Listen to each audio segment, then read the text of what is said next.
Sorry for the birdness in my head. It's the only thing I can really control in my life, so I like to keep it messy.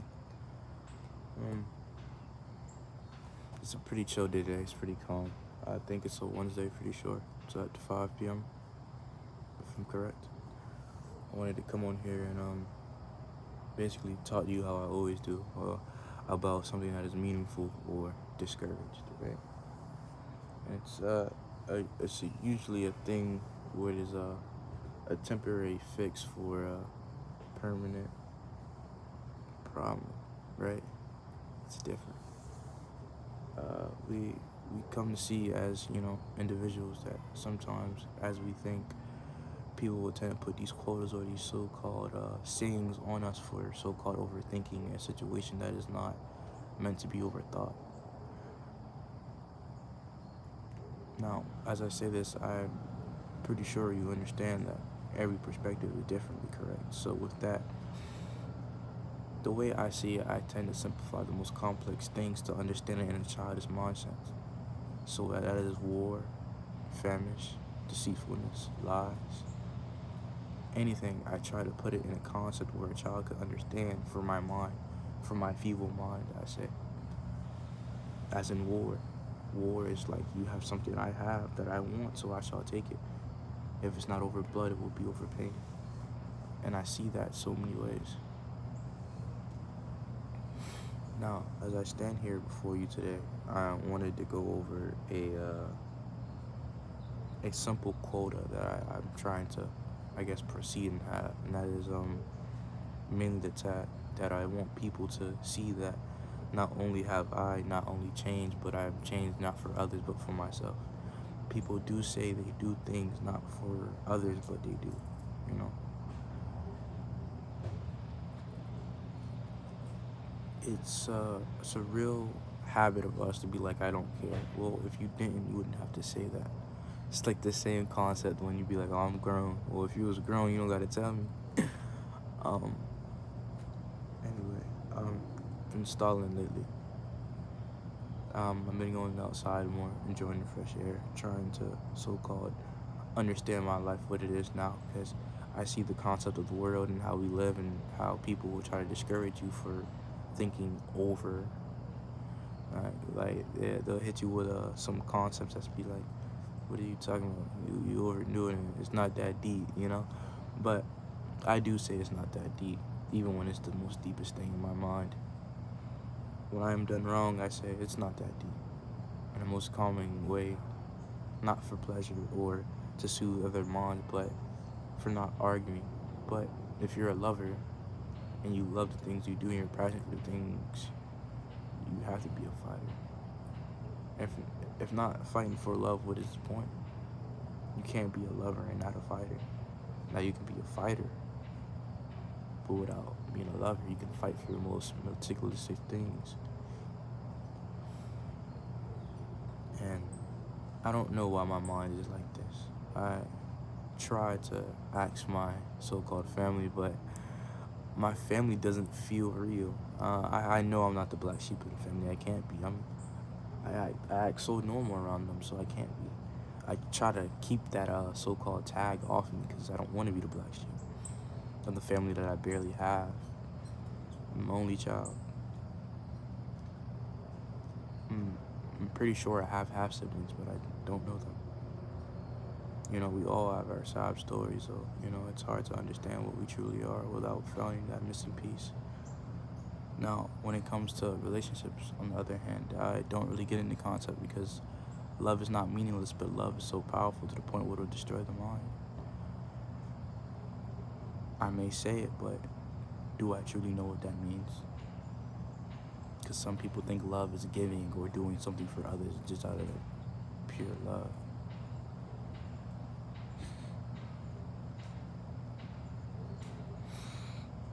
I don't know. I think love is not a word or a passion or a feeling. It's not a thing you can brandish like a weapon or embellish. It's just more than just a saying. Something that is filled with overwhelming feelings that it can't be classified as one thing, a multitude of things. Something that is more than a discography, more than this Bravo. um, I love the weather today. It's pretty calming. Do my words fill you with emptiness or nonsensical meaning and it doesn't understand? Or do you not understand but feel what I'm trying to convey?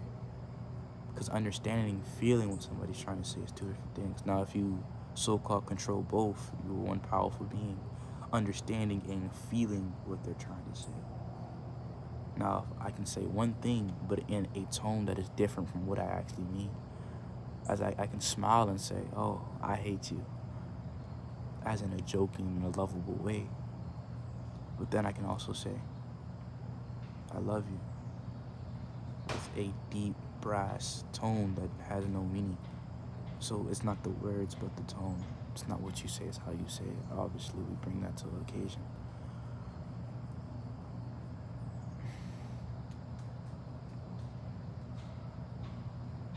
I used to overthink about the most simplest things of appearance, things I could not change, the way I look, the way I sound.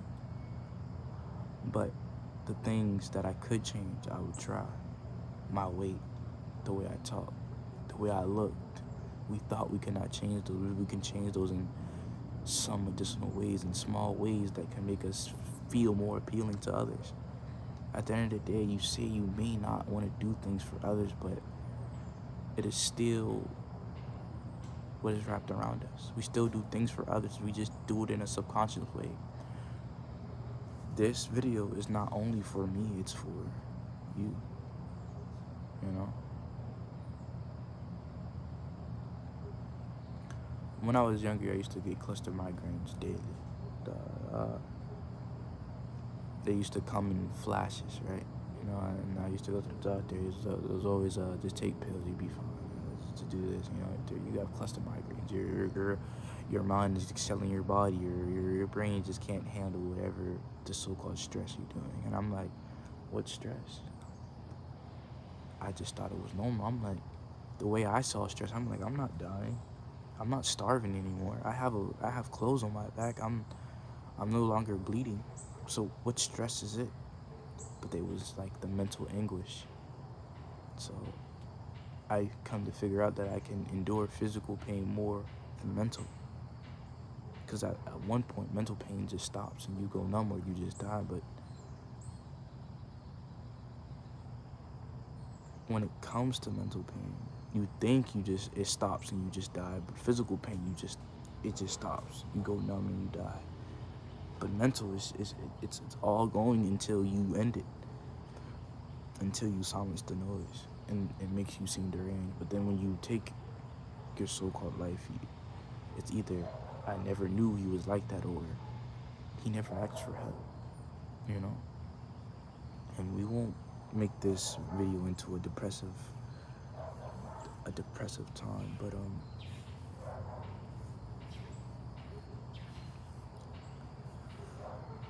we all chase glory, gold, or God. That's all we chase. That's all we chase. That's all we chase. If not that, then what is? Because if you chase love, it's still part of glory. And if you chase money, it's part of gold. And if you chase something that's more spiritual, you chase God. So I guess I'm chasing all three. The 3 G's. Things we used to learn in primary school. Isn't that crazy? Simplistic things. I never, you know, when I first started these videos, right, and I was making my music and I was writing down in my notes, I always said I wouldn't brandish my body with any tattoos or dyeing my hair or physically changing myself to make more attention to myself until I got into that stature. But now I do have a couple of so-called tattoos in mind, you know, but I always didn't want tattoos, not because of the pain, but because of the generosity of letting somebody else contort your body and draw on it, and their creativity is yours. You share their creativity with them and they brandish it on your body. So I love people that do their own tattoos because it shows that your creativity is only yours and nobody else's. But maybe I might get right here, you know, I am not human. Then I might get simplicity somewhere on my body, and then maybe another one. But each tattoo will have a invoking meaning. As some people say, tattoos have to have meaning. Some tattoos don't have to have meaning. Some tattoos can be an innuendo, a joke, something that you can compare with friends. Don't bring power to everything. Not everything has to have a so-called meaning. Some things can just be done just because you want to. Believe it or not. We all believe in otherworldly things. If it's not God, it's a reincarnation. If it's not another, it's time travel, something science fiction, right? But they say fiction, but is it really? Who knows? But nobody wants to say that, so they don't look crazy. They want to seem normal. But people only want to be different when it comes to appearance. They'd be like, oh, you're unique, you're different. But is your mind is? You may dress otherworldly or eternal or down to earth, but if your mind is still generic and you only do it for attention, then are you really different? Do you question yourself all day? But some people say you're just overdoing it, you're overthinking, so quit it.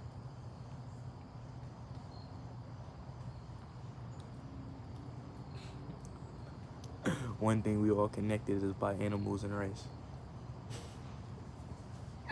What does that mean? I have no idea. It was in my head, you know? The mind is so mysterious at times.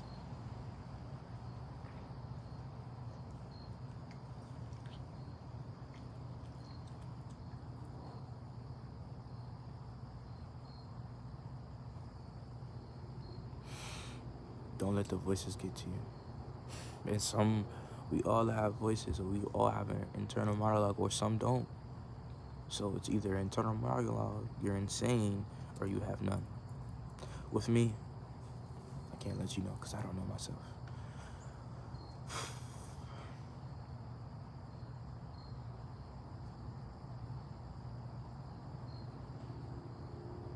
Everything is an expression. Don't forget. You express yourself. My earrings, the way I look, my eyes, my marks, my facial hair. Everything is expressive. The tank top I'm wearing that was like 40 cents. Everything is expressive.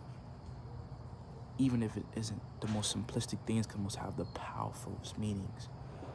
Maybe the way I look or the way I talk, things that I see, maybe this tells you the things that I know and the things I don't let on. Even to you, I could be an insane man. I could be a murderer. I could have thousands of kids I don't take care of. You would never know. You only know what we tell you or what we show. Actions don't match words, words match actions. So we all lie to some degree. So do I. I lie to myself every day that I'm okay. I'm normal. I'm not losing it. But it's okay. Mental health is a necessity, but also thrown away. It's only come to light when the deed is done. But once the deed is done, then they want to talk about the deed and how the deed shouldn't be done, but it's already done. So they bask in it and they be sad, and then they go to the next. They go to the next. They go to the next. They go to the next. So what does the deed really have to do with you if you didn't care about the deed until the deed was done? So did the deed have to be done, or was the deed need to be talked about before you cared about the deed? And what deed is that? Did you truly care about the deed? Was the deed close to you? Was the deed a human to you? Was the deed a person to you? You know what's the craziest thing? Before the deed is done, they're most happiest because they know the deed is almost done. It's like cleaning a room. You know the room is almost clean, so you're sporadic. You don't want to do it. But then you remember all the times you're getting yelled at about cleaning it and how it's a pigsty and how this, that, and the third, and you never do nothing, and then once you do it, they're surprised, and then they don't congratulate you. They'd be like, something you should have done. Why should I give gratitude for things that you should do every day? Keep it clean so it shouldn't have to be done. That deed would never be done. Don't do the deed. Let the deed do you.